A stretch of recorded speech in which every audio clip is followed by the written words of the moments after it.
Hello, Aqua here again. Welcome to part 3 of my Blood Magic Spotlight series, the awesome mod by Way of Time where you use your own blood or the blood of slain foes as a power source. Now, this is part 3. We're going to be looking at bound armour in this episode. I covered rituals last episode. I also made a few mistakes and I missed a couple of things out. So, first up, I'm going to cover the mistakes that I made. Now,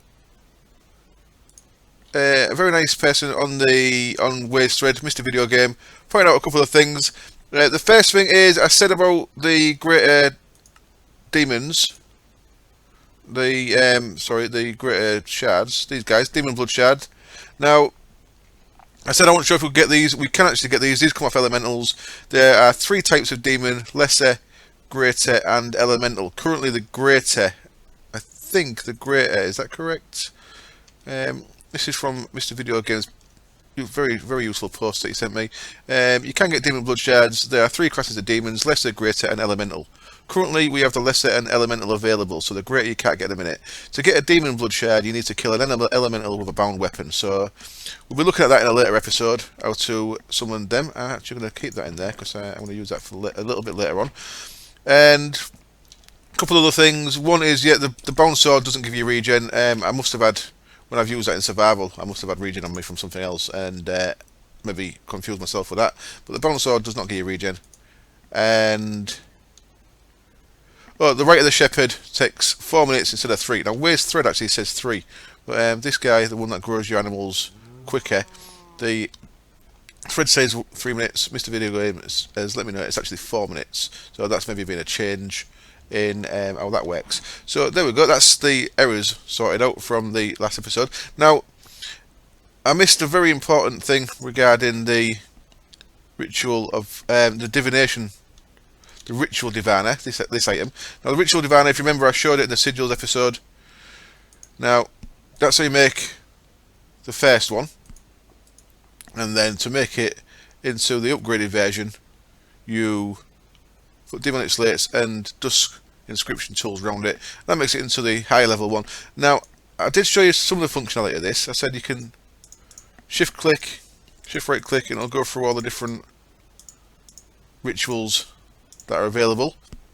And then if you mouse over it and you look in there, it'll show you what stones and stuff you need. Well, that's only part of what it does. It actually does more than that. Now, if just go somewhere out the way a little bit, let's run around here. What we can do is, we've selected a ritual, we've selected ritual of band in there. If we actually lay down a master ritual stone, like so, and right click that, you'll see it starts placing the blocks for us. So you don't actually have to build any of these rituals. All you actually have to do is keep clicking this until you're full, and because you can see how many you need by looking at it, you'll see that we've only got 2 blank stones. We need 8, so we know we need to click this 6 more times. There we go. We've got a full ritual abandoned, made just like that. So that's how that works. Now, in the thread, as you saw, there's 2 recipes. There's one with the diamonds and the emerald and stuff, and the 4 normal colour, the 4 tier 3 colour inscription tools. Then you upgrade it to the tier 4. So you need to upgrade it to make the rituals like the Well of Suffering here that uses the dusk stones. So at tier 3 you can make all your banding and stuff, and then you need to upgrade the ritual diviner to actually make the rituals that have your tier 4 ones, like the crusher there. So there we go. That is a ritual diviner. Now, I can go in there. Now, I actually can't make tier 4 ones with that because I spawned that in. I think you actually need to spawn in, if you're doing this in creative just to test things, if you spawn one of these in, you actually need to physically upgrade it using that to make it, so you have to get a crafting table. And even if it's spawned in, you have to upgrade it to that one. Right, so there's one thing that I missed. Another thing I missed is a complete class of rituals that I didn't know about. Now, I managed to skip over this in Wade's thread. It's hidden in the spoiler, and I just completely missed it. So there is things called weak rituals as well. Now, if we look at this chest here, You make a imperfect ritual stone using your weak blood orb, some smooth stone, some obsidian. So you can do this at tier 1. You can get these guys, and these are pretty useful.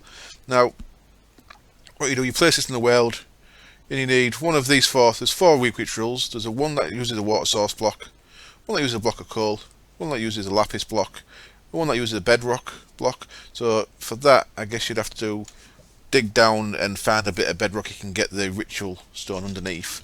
So unless there's somewhere moving bedrock that I'm not aware of. And what these do is each time you click on the imperfect ritual stone, it uses 5,000 life points. So you can't do this much at tier 1, but you can do it. And what happens is this one creates a storm, which we're in a desert, so it's not going to really show much. This guy makes it night time. So if you want to switch to night instantly, bam, there you go.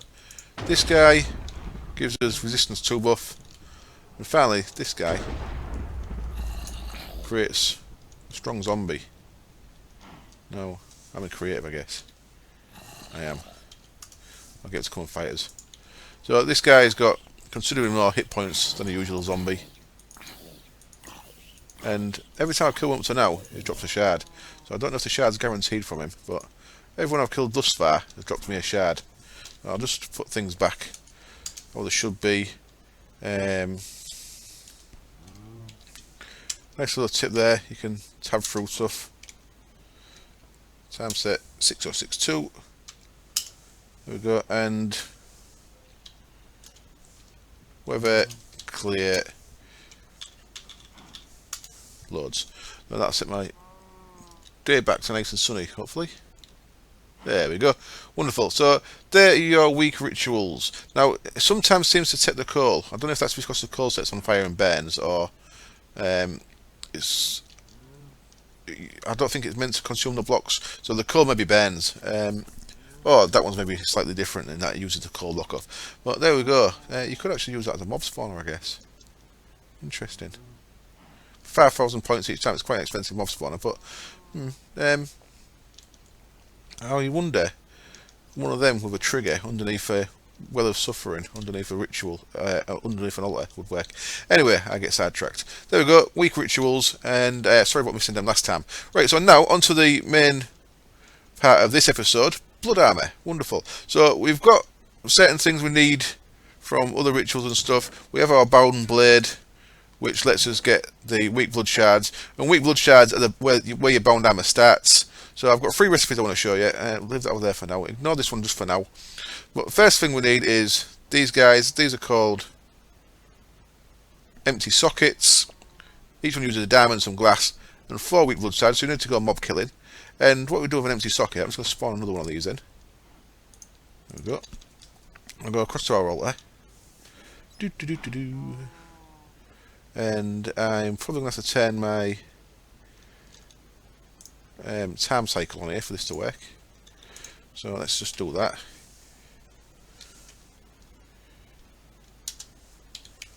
Look at that. Hee. So, and I want to be in survival as well. There we go. Oh no, I don't think I need to be in survival. But there we go. As you can see, like anything else that goes in the altar, it's got the little graphics here. It's using blood, and what this needs is 30,000 blood for each one of these, so they're quite expensive on blood. So you need to spend a bit of time making these. Now, the first 4 of these you make are going to go into your soul armor forge, which will go when we get back to the chest over there. And then you're also going to need these for every piece of armor you make. So imagine if you were making any kind of armor, like iron armor, you need 24 iron ingots. Diamond armor, you need 24 diamonds. Well, for some blood armor, you need 24 filled sockets. So there we go. Let's get out of here and staying creative for now. I'll turn my time cycle back off for now, so I don't have to keep making it daylight again. So that's how you get your filled sockets. Now, yeah, the first thing I'm going to make with filled sockets is combine them with your tier 3 orb and some smooth stone. Then you get this guy, Soul Armor Forge. Soul Armor Forge is how you make your armor. And as you can see, I've got one placed in a 3x3 square here. Now these are ritual stones, you don't need these. I've just made these here, put these here to make things a little bit easier to understand. What basically this is a crafting table. But it's a crafting table you make in the wild. And it doesn't have to be upright, you can have it down on the ground as well. But I like to have it upright. And I can have it as a decoration in around my base as well. But this is how you make your armour. So if I was going to make some armour then, we need... So they can go now because we're finished with rituals for the time being. That can go out of the way. And get rid of them inks just in case my inventory gets a bit busy. They can go in there. So we've got some filled sockets. It's time to make some armour. So let's start off by making a helmet. So you see, that's where you'd put your iron ingots to make an iron armour. You place your ingots like so. Your soul armour forge goes in the middle. Now, it goes in the middle for a helmet there. It goes in the middle for legs. So that would be legs. And then let's break these. Oops, don't want to break them. Oh yeah, I did. That's for your boots. And then that's for your chest, yeah? So just like normal armour, what you do once you place them all, you'll give that a right click. You get a big boom, and you get a piece of armour. Sweet. So there we've got a bound chest plate. Now you need a full set of bound armour, so you don't take physical damage. So you would need a full set of this. But as that is at the minute, with a full set of that, that's all that's going to do is going to stop physical damage from you. So there is more things we can do to this, and that's where the upgrades come in. Now, one thing to know about the upgrades, once you've got a piece of armour upgraded, you may need this tool. This is called an armour inhibitor. And I like the way you spell that English way, by the way. Nice. The English spelling of armour. This is called an armour inhibitor. It uses 6 gold ingots around a weak blood shard. And we're going to need that, so I'll grab it. And I should have put my Archmage's blood orb back over there, but never mind. So yeah, we'll keep that on us for now. So what we can do is, when we create these, we can upgrade them. Now, because you can only upgrade on creation, then this piece of armour is never going to get any upgrades on it. But we can do something about that. What we can do is we can go over here. We can activate the wrong ritual. We can go over here to our ritual of unbinding. We can activate the ritual. And we can throw the bound chestplate in there, and as you see, it's given me, I had one there already, it's given me the 8 filled sockets back. So you get all your sockets back, and if we had to put upgrades in that, we get all our upgrades back as well. So that's very good to know.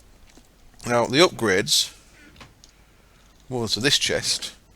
These are all the upgrades we can have. So I've done one of each chestplate just to show you, and if you look in these, you see, if we looked at an empty one, it'd have no item in slots info there.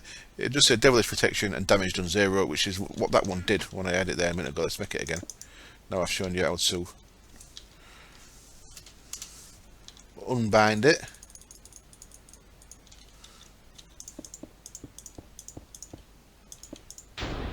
So if we look at that one, it's just got devilish protection, damage done 0. So we can get rid of that one for now. If you look at these ones, you see that these ones have all got a sigil in them, a weak blood shard, and a master blood orb. Now I'll show you why they've got a sigil in them first. So let's just get a random sigil. Let's get a lava sigil. Now, and a piece of armour upgraded with a lava sigil will have fire protection. So what you do is, if we were to put a lava sigil in there, you right click onto one of them and create it. If we look at it now, it'll say item in slot 0 lava sigil, but if we wear it, nothing's happening. Now what a lava sigil gives you is fire protection, but we haven't got fire protection, and that's because we didn't prime this first with a weak blood shard. So as you see there, each one of these has got a weak blood shard in there. So let's go and unban this. In fact, let's just not bother with that. Let's just make a fresh one. It's quicker. So let's try that again. And this time we're going to want a weak blood shard.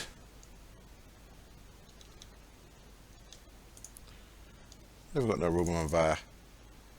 And what was it? I needed a lava sigil. There we go. So now switch. There we go. Put in a weak blood shard first, then put in your lava sigil, then create your armour. And this time, if we put this on, you'll see that we have got fire resistance. So there we go. That's how you get your armour to work. Now, I'm not sure if this is due to what mode I'm in.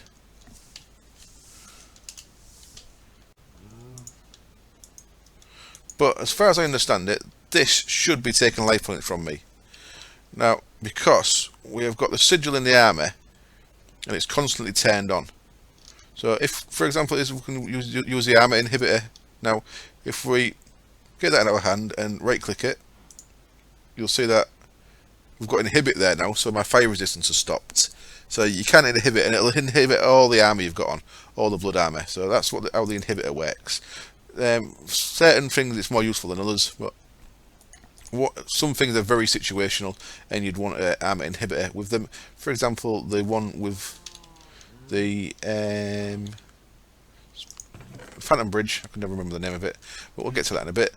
So that's how you get your upgrades on, and as far as I understand it, these should be taking life points, but it's partly because I've got the way the world set up here. I don't think that's taking life points at the minute. So what you can do to diminish the cost of your upgrades is add a blood orb. Now, a master blood orb makes it so that it actually costs nothing to run the upgrades in your armour. So let's... Oops. There we go. Let's get another shard and another lava sigil and a master blood orb. Already in creative. Do that one more time.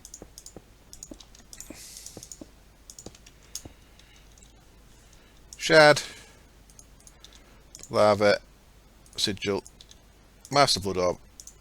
Then take it off. And now we've got... Now I wonder if it only takes life points if I was in lava. Interesting. Let's see if that's what I was doing wrong. So I've got fire resistance. So I'm in here, let's go into survival. I'm in here, I'm taking no damage. Of course I've got that on. That's still going down. So maybe I don't quite understand what's going on there, but I'm fairly sure that that's supposed to be taking life points from me. Whereas if we put on the one with the Master Blood Orb in there, then what the Master Blood Orb is, it counteracts the cost, so that the cost of having these sigils running in your armour becomes free. So, well, we've just got one piece of armour, and that's maybe not as important, but when we've got a full set on, that's going to become important. So, let's look at what all the different sigils do now. Now, there's two sigils that don't work in there. The first one is the sigil of elemental affinity, which, if you remember, is a combination of the water sigil, the lava sigil, and the air sigil. So that one doesn't work in there. And then, of course, there's a sigil of holding, which we can use to combine four of the sigils. That doesn't work. So you can't upgrade your armor with them two, but all the other sigils you can. And the sanguine helmet is a special case because you can use that to upgrade a bound helmet, and it gives you the goggles revealing functionality inside your bound helmet. Because if you remember, as I said, you need a full set of armor on to make it, to give you the proper devilish protection. So if you want to be able to see nodes and you want full protection, then you are going to want to have the sanguine helmet as an upgrade in your helmet there. So what do these do? Let's have a run through. Divination sigil. What that does is that gives you night sight. Your water sigil will give you water breathing. Your lava sigil will give you fire protection, as you've seen. Void sigil is a very situational one. It means void fog. There's no void fog down near bedrock, so you can get rid of void fog with that. So if you was doing a lot of mining around near bedrock, you might want to stick a void sigil in a piece of armour. Air sigil, I believe, stops you taking fall damage. I'm not 100%. I'm fairly 100% on that. I should have checked that again before the video, but I'm fairly sure the air sigil stops you taking fall damage, because you can still take damage when you've got this on. You don't take physical damage from mobs, but you can still take like fire damage, so environmental damage, fall damage, withering, stuff like that. So you're not completely omnipotent, but you're very close to it when you've got a full set on. Sigil of the Fast Mana gives you the mining buff. That guy, haste 2, so you mine quicker. And then Sigil of the Green Grove, as I showed you last time in the Rituals one, the Sigil of the Green Grove makes things grow real quick. Now if you was working a lot around your farms and you had a Sigil of the Green Grove in a bound armor chestplate, then everything would be growing much quicker, and they grow insanely quick. So that's a really useful thing to have when you're doing a lot of things that require a lot of growth. Like, for example, if you was in a mod pack like Resonant Raz that's got Blood Magic and Witchery, and you need to grow a lot of trees, a lot of saplings for Witchery, get that in your armour, and the trees are going to keep popping up, and you can keep cutting them down, getting a lot of saplings. Wonderful. Now that's how your Green Grove works in there. And of course with the Blood Orb it's free, so you're not actually taking life points. Very useful. Phantom Bridge, this one is a little bit crazy. First of all, these don't seem to despawn when using it in the armour, but what that does is, so I'm not going to go running around, what that does is creates your Phantom Bridge around, so you can run all over the place, and for that you'd really need your armour inhibitor, so you could turn it off, otherwise you're going to be running around all over the place. So there we go. I'm going to take that back off before I make a mess of the world. So Phantom Bridge, I'm not really good at using. I need to practice with it a bit more, but we'll leave that there because it's a little bit dangerous. Phantom Bridge, there we go. And then Sigil of the Whirlwind. This is one I actually don't know what it does. Now, if you put it on, turn the inhibitor off, you see we get the Whirlwind 2. I've actually spawned in a skeleton, and he was still damaging me. So with the Whirlwind Sigil itself, when you've got it activated, it stops projectile damage. Yeah, but the Whirlwind, when I put it on the chest, didn't seem to stop arrow damage, so I'm not 100% sure what the Whirlwind does. I'm sure someone will let me know in Days Thread. Sorry, in Ways Thread. So that can go back. And then Haste Sigil, quite self-explanatory, gives you the haste buff, so you can run around really quick. I believe this actually seems to stack with the Boots of the Traveller. Whee! No, it might not actually. That might be just how quick it normally is. So there we go. And finally, as I mentioned, the Sanguine Helmet. So let's make a full set of armour then. So I'm going to want 4 of these Blood Orbs. We want 4 weak shards. And we want 4 of these. Now, I was going to use lava, but I don't think I will. I think I'll use something else. What shall I have in there instead?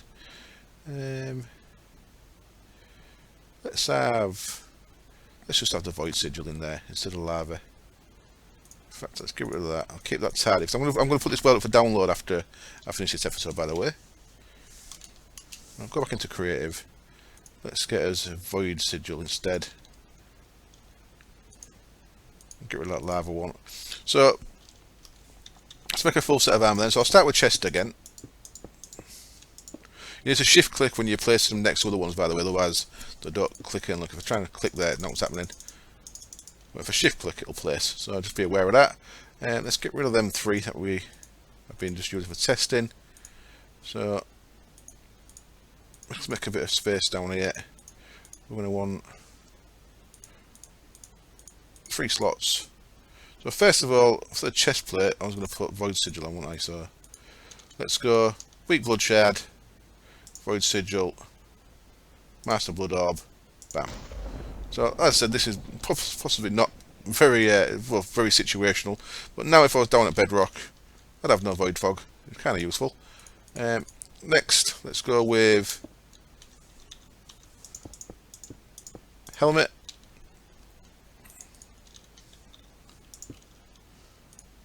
And for Helmet, as I said, we want the Sanguine Helmet, so Weak Blood Shard, Sanguine Helmet. Of course, if you remember, the Sanguine Helmet is made by throwing a pair of goggles revealing it into your Ritual Abandon. And there we go. So as you can see, we can see that aura node. If I switch helmets, we can still see the aura node. Very nice. So that can go in the bin. They can go in the bin as well. Next up, we want our legs.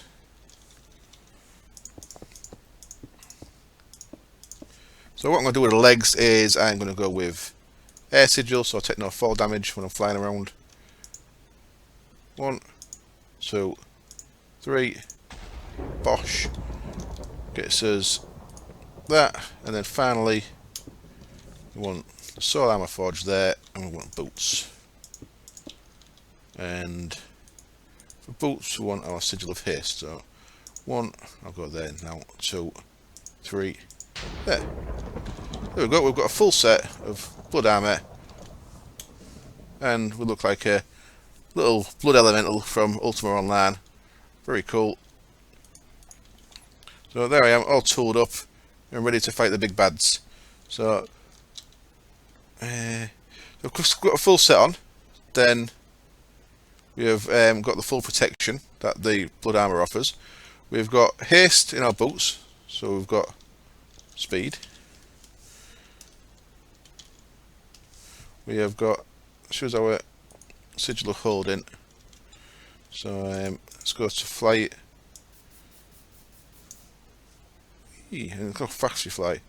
Got our air sigil, so we take no damage. Now let's just double check that one here. Yep, there we go. Look, nearly died. So air sigil does in fact stop you taking fall damage. This air sigil is really fast, by the way. It's nuts. Crazy how quick you can fly with it. I took a bit of fire damage then, because I've obviously not got a fire sigil in here. We have got just the void sigil messing around at the minute for the chest plate. Should have maybe put the green grove in there. In fact, in my real armour, in a survival, I'd probably use green grove in there. I don't really need mine because I've got a real fast pick. I don't really like night sight personally. I prefer to know when it's dark. Water breathing, fire, I can use off my elemental sigil affinity. In my sigil of holding anyway. Air, I'm going to use the flight out of that, so I'm going to be carrying one of them anyway. You see, and then Phantom Bridge, I don't like it on the armor, to be honest. And Whirlwind, I'm not sure what it does. As I said, haste we've got. So yeah, I'd probably go with Sigil of the Green Grove in my chest plate. In fact, let's mess about. Let's throw that in there. I'm in survival. That's good. Let's activate that. Throw that in there. Got all the bits back.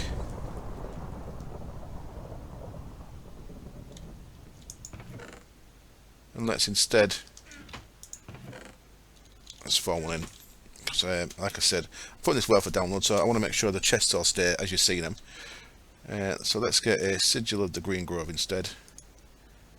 And put it in place of that Sigil of the Void. There we go. And make a fresh chest plate.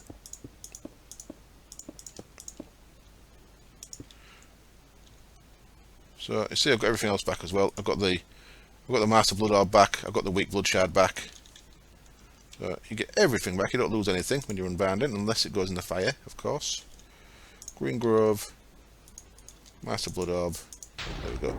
So that's probably the set I'm going to use in survival, which I made in my stream last week, but I've not actually used it because I want to do in an episode of my survival series as well. So there we go. We've got a full set of armor on, and it's all upgraded now. These guys, Demon Blood Shard, if you use a Demon Blood Shard in the place of the Weak Blood Shard on upgrading, you can have 2 upgrades on each piece of armor. So let's quickly do that. And let's get some space on my bar first. So what I want here, Master Blood Orb we've got. Oh, did I do that wrong? I did do that wrong, look, I forgot. I haven't put the Master Blood Orb in there.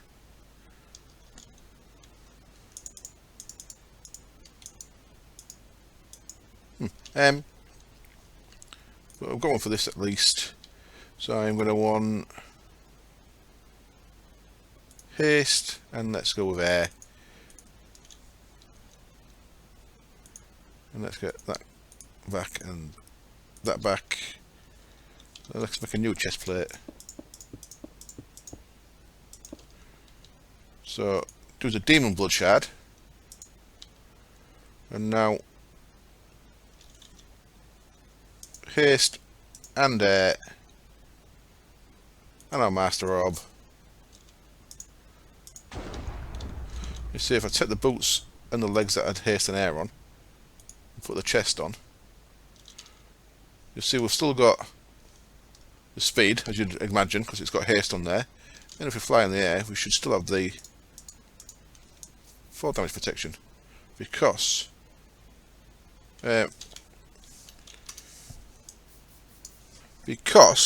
we used the demon blood orb. You can have 2 upgrades in. So there we go. That is how your upgraded blood armor works. So how your blood armor is created and how you upgrade it, so it's got stuff on it. So that is what I'm going to cover in this episode, a bit shorter than the first 2. The next episode, we're either going to be looking at spells or demon summoning. Not quite decided yet. I need to do a little bit of testing. And we need to get onto teleporter at some point as well, which I know nothing about. So I need to do a little bit of more learning about this mod. This is about as far into the mod as I am. So I'm going to go learn some more. The next episode, as I say, will be either some spell creation or some demon summoning, or possibly both if I can get it squeezed into one episode. So, as always, thank you very much for watching. I hope it was informative and a little bit entertaining, maybe. Any questions, please feel free to ask in video and comments on either my video or on Way's thread. The Way and the other contributors to the thread are all very helpful. So make sure you check that out. Thank you for watching, and I'll see you next time. Cheers. Bye. Oops, you want to forget something? I am back just for a second. I am doing a well download of this little well, so you can come have a look at all the bits and bobs that I've put here. The stuff that I've made is on this chest here. So there's the armor we just made, and the bound stuff deactivated. Now, I don't know if you have to rebind them to yourself, or you might have to respawn some more in, but everything's laid out here. So if you're wondering, if you can't quite get your altar right and you want to see, you want to walk around one and see exactly how it's all set up, or a ritual, even though you now know you can use the ritual diviner, this will all be set up here. The only mods you're going to need are blood magic, of course, and Thaumcraft for the sanguine helmet upgrade, and I'll make sure there's links to both the mods in the video description with the well download. Cheers. Bye. Oh, one more thing. Just checking Way's thread. A couple of things he's planning to add. One is a magnet that can suck things towards you, which sounds like a very good idea. I love having, like the Coin of Fortune from Xena's Reliquary, or the Mysterious Magnet from Magic Bees, I believe. So something that can suck items towards you. That's very cool. And another is a ritual that can change a biome. So you can have, the example in the thread is, you could have a little desert in the middle of a snowy biome. I think the example's opposite. You could have a little snowy biome in the middle of a desert if you wanted to use it for bees or certain other things. So there you go. Cheers. Bye.